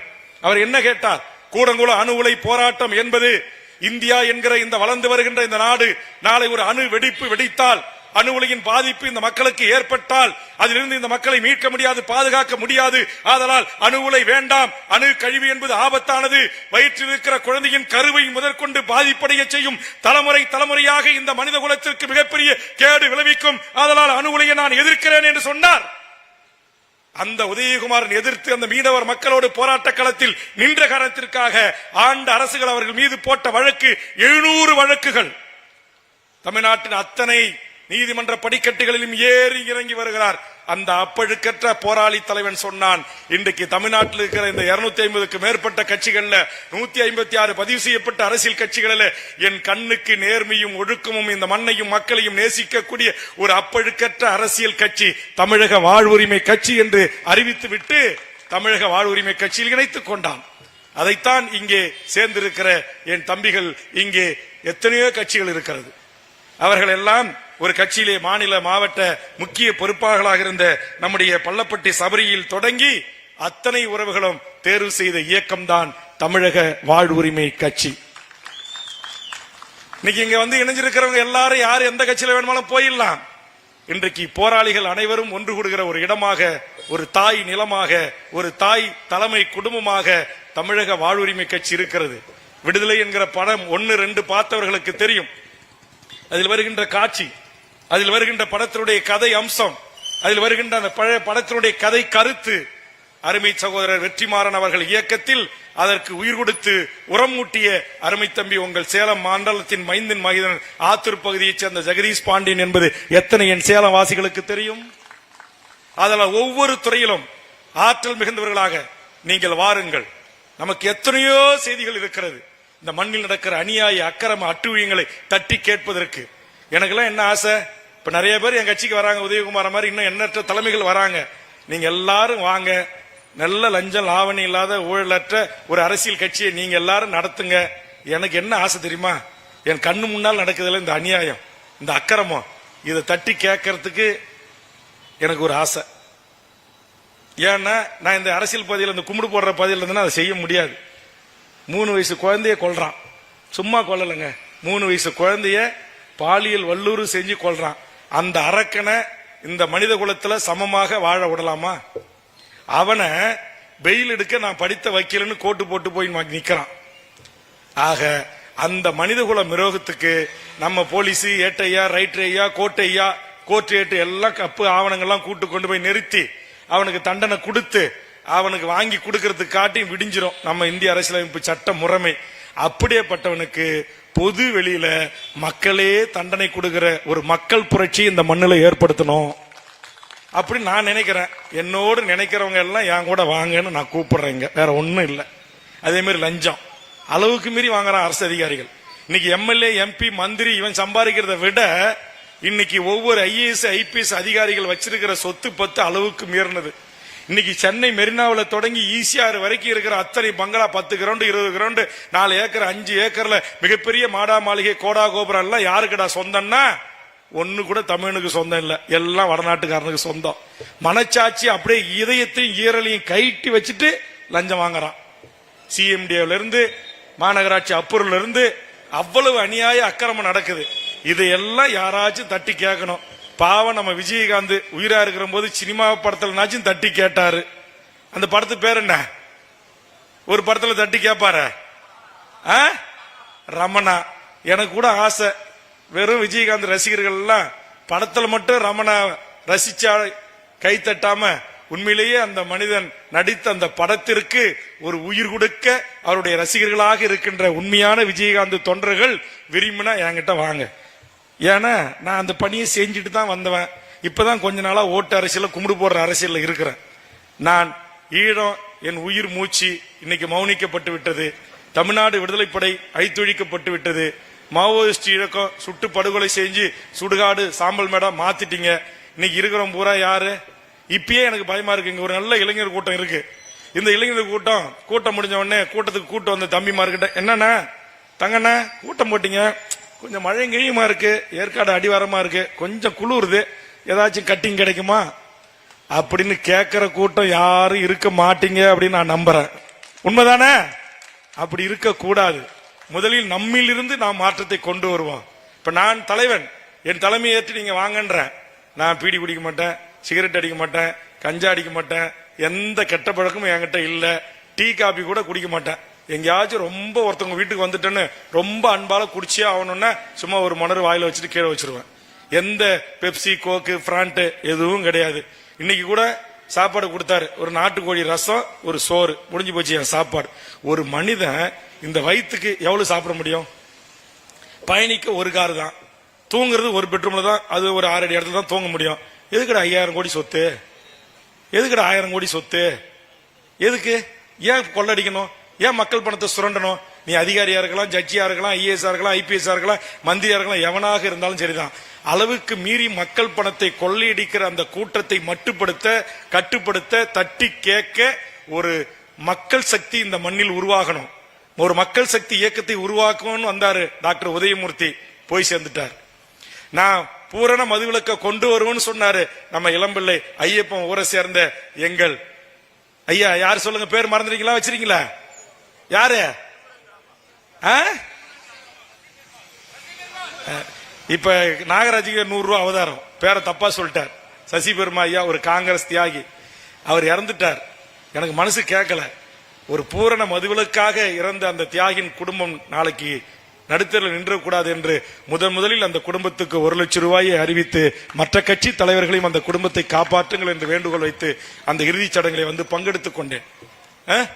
இன்னைக்கு சாராயம் விற்காம இருக்கு, டாஸ்மாக் கடையை மூடியா போயிட்டான், சொல்லுங்க நீங்க. ஆக இந்த சமூகத்திற்கென்று நேற்று கூட ஒருவன் நம்முடைய உங்க சேலம் கிருஷ்ணகிரி இந்த பகுதி தருமபுரி பகுதியை சார்ந்தவர் தான் ஒரு தம்பி வடிவேல் சிவா திருக்குறளை குறும்படத்தின் வாயிலாக 1330 குறள்களையும் அவன் முயற்சி செய்தான். அவன் யாரு, என்ன ஜாதி, என்ன குலம், கோத்திரம்னு தெரியாது, நம்ம சேலம் பகுதியை சார்ந்தவர்கள் என்று சொன்னார்கள். போய் அதை வெளியிட்டு விட்டு 1 லட்சம் ரூபாய் அவனுக்கு ஊக்கத்தொகை அளித்து அவனை பாராட்டி விட்டு வந்த. அதற்கு நாள் பாவலர் பெருஞ்சித்தனார் களத்துக்கு போன தோழர் தமிழரசனுடைய தங்கை அன்பழகனுடைய மகள் கவிதா அவர்கள் ஒரு நிகழ்ச்சி நடத்தினாங்க. அந்த நிகழ்ச்சிக்கு போய் அது வந்து இளைய தலைமுறைக்கு தமிழை பேசுவதற்கு, தமிழ் பேச்சுக்களை உருவாக்குவதற்கு என்று அவர் செய்கின்ற அந்த தமிழ் சேவை பாராட்டி 1 லட்சம் ரூபாய் பரிசளித்தேன். என்னுடைய வாழ்நாள் சம்பளம் சம்பாரணை எல்லாம் யாருக்கு அப்படின்னா தமிழுக்கு, தமிழ் தேசியர்களுக்கு, தமிழ் மண்ணையும் தமிழ விடுதலையும் நேசிக்கிறவர்களுக்கு தான். நீங்க கேட்கலாம், சரி குடிக்க மாட்டீங்க, அதெல்லாம் பண்ண மாட்டீங்க, அப்ப நீங்க சம்பாதிக்கிற காசு பணம்லாம் என்ன எம்எல்ஏ பண்றீங்க அப்படின்னா கணக்கு வழக்கு வச்சிருக்கிறேன், வாங்க வெளியிடுறேன், கணக்கு வழக்கு வச்சிருக்கிறேன். எனக்கு அதிகாரிகள் லஞ்சம் கொடுக்க வருவான், இங்க வா, நான் லஞ்சம் வாங்க மாட்டேன், என்கிட்ட யாரு என் தொகுதியில ஏழை பிள்ளைகளை படிக்க வைக்கணும்னு வந்து மனு கொடுத்துருக்காங்களோ எடுப்பேன், இந்த பீஸை போய் நீ கட்டு போ, எனக்கு அதுல இருந்து 1 ரூபா 1 கிலோ அரிசி வாங்கி உலக வச்சு அந்த சாப்பாடை நான் சாப்பிட மாட்டேன், பாலிசி வச்சிருக்கிறேன்.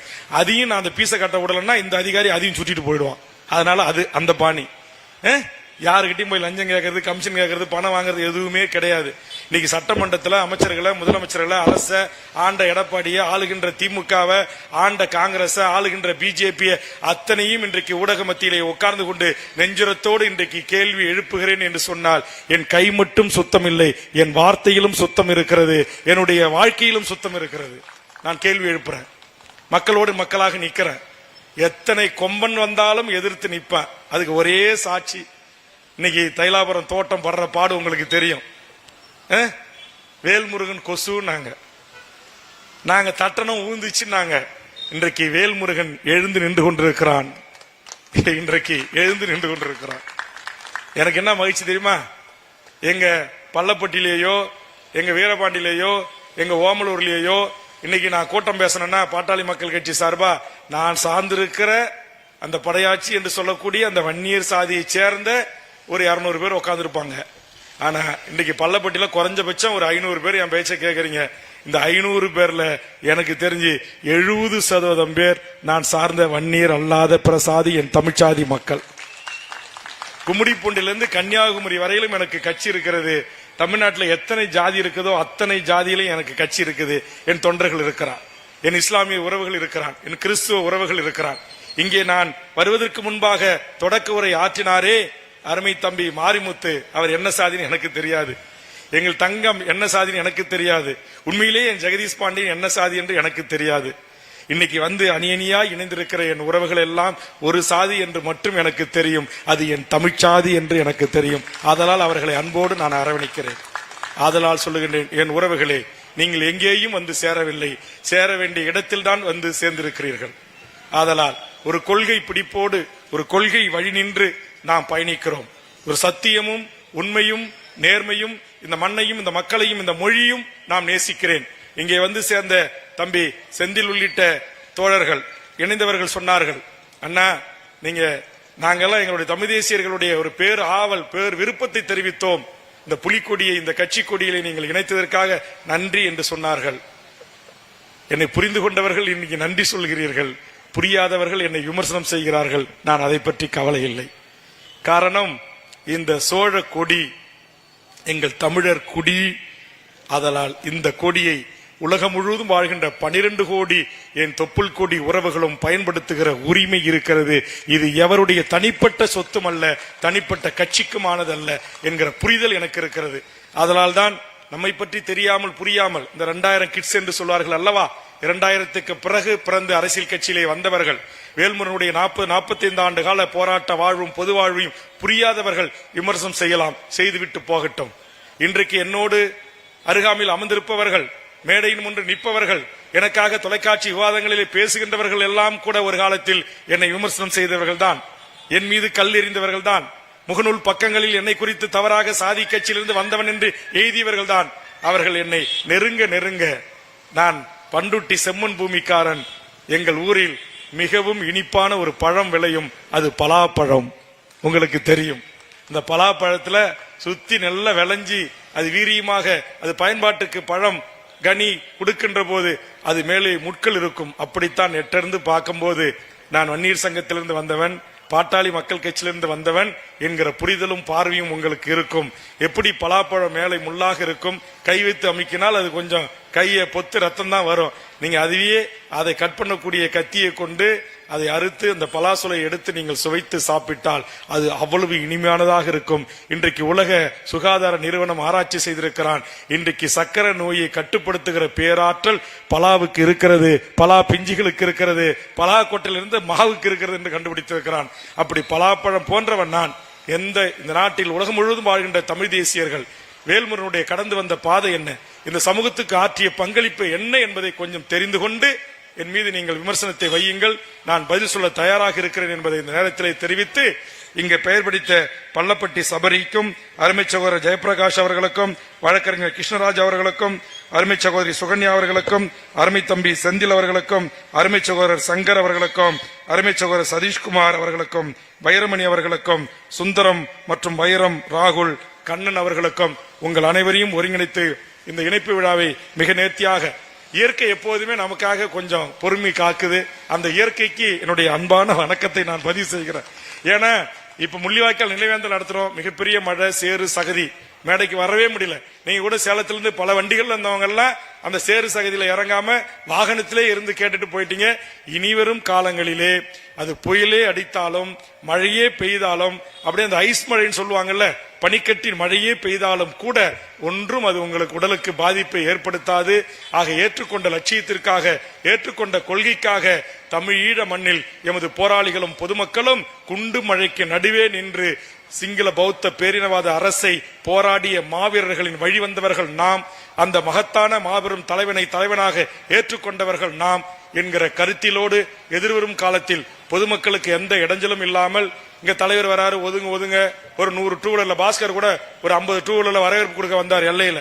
நான் சொன்ன பாஸ்கர் என் கூட ஒரு டூ வீலர் கூட வரக்கூடாதுன்னு சொல்லி நான் வண்டியை வேகமா எடுத்துக்கிட்டு முன்னாடி வந்துட்டேன். ஏன் அப்படின்னா ஏத்து மாதிரி கார்ல டூ வீலர்ல நம்ம உறவுகள் தான் வருவாங்க. இப்ப இங்க இருக்கிற நம்ம மக்கள் தான் வருவாங்க. அவங்க கிட்ட போய் எங்க அண்ணன் வராரு ஒதுங்கன்னா, உங்க அண்ணன் என்ன பெரிய இமயமலையில இருந்தா வராரு, பக்கத்துல இருக்கிற புலியூர்ல இருந்து வராரு, ஒரு 150 கிலோமீட்டர்ல இருந்து. இதெல்லாம் இந்த கலாச்சாரம் கூடாது. அதெல்லாம் திமுக அண்ணா திமுக பெரிய கட்சியோட இருக்கட்டும். நாம் இந்த மண்ணுக்கானவர்கள், இந்த மக்களுக்கானவர்கள். எளிய முறையில் மக்கள் மனங்களை வெல்லணும். அதற்காக தற்போது உட்கட்சி தேர்தல் நடைபெற்றுக் கொண்டிருக்கிறது.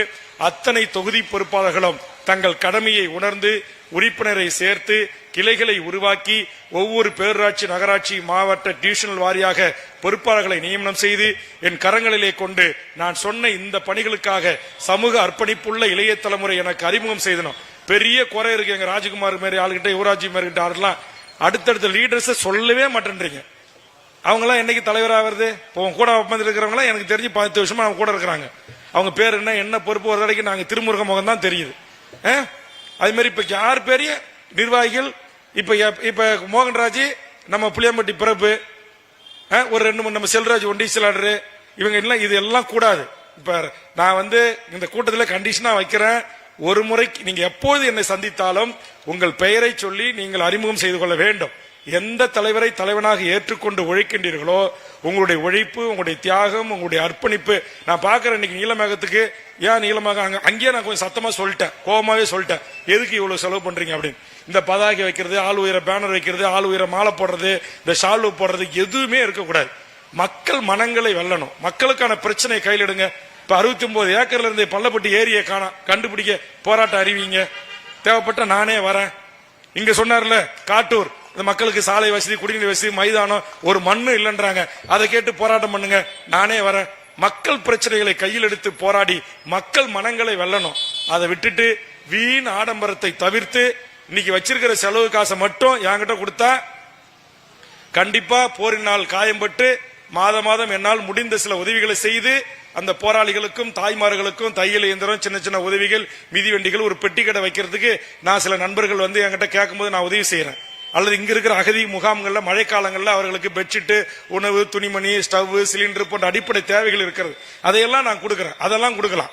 இங்க பணக்காரங்களா இருக்கிற எங்க சேலம் மாவட்டத்து மக்கள் உங்ககிட்ட வேண்டுகோள் வைக்கிறேன். எல்லாம் நல்லா வெள்ளையும் ஜல்லையுமா இருக்கீங்க.